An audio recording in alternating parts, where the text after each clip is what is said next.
ದಾಳಿ ನಡೆದಿದೆ. ನಾನು ಈ ಉಗ್ರರ ದಾಳಿಯನ್ನ ಬಹಳ ತೀವ್ರವಾಗಿ ಖಂಡಿಸ್ತೇನೆ.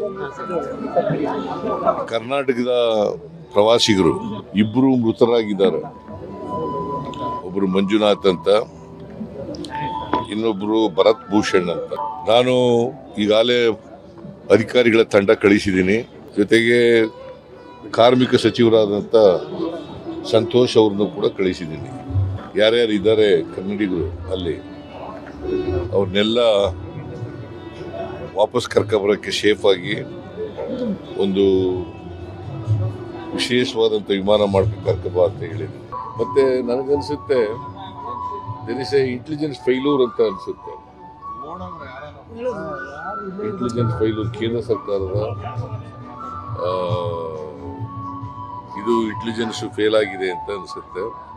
ಯಾಕಂದರೆ ಅವರು ಅಲ್ಲಿ ಹಿಂದೆನೂ ಕೂಡ ಪುಲ್ವಾಮ ಇದಾಗಿತ್ತು, ಮತ್ತೆ ಇಲ್ಲಿ ದಾಳಿ ಆಗಿದೆ.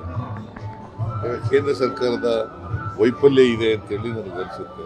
ಈ ಸತ್ತ ಡೆಡ್ ಬಾಡಿಗಳಿದ್ದಾವಲ್ಲ, ಇವರು ಯಾರು ಅವರನ್ನು ವಿಶೇಷ ಫ್ಲೈಟ್ ಮಾಡ್ಕೊಂಡು ಕರ್ಕೊಬರ್ಬೇಕು ಅಂತ ಕೂಡ ಹೇಳಿದ್ದೀನಿ. ಆದರೆ ಅವರೇ ಮಾಡಿಬಿಟ್ಟಿದ್ದಾರೆ, ಭಾರತ ಸರ್ಕಾರನೇ ಫ್ಲೈಟ್ ಮಾಡಿ ಅವರು ಎಲ್ಲೆಲ್ಲಿಗೆ ಹೋಗ್ಬೇಕು, ಯಾವ್ಯಾವ ರಾಜ್ಯದ್ದು ಅಂತ ಅಲ್ಲಿಗೆ ಕಳಿಸ್ತಕ್ಕಂಥ ಕೆಲಸ ಮಾಡ್ತಾ ಇದ್ದಾರೆ.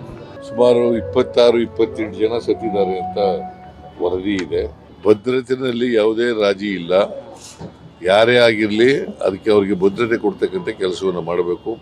ಉಗ್ರರನ್ನು ಮಟ್ಟ ಹಾಕ್ತಕ್ಕಂಥ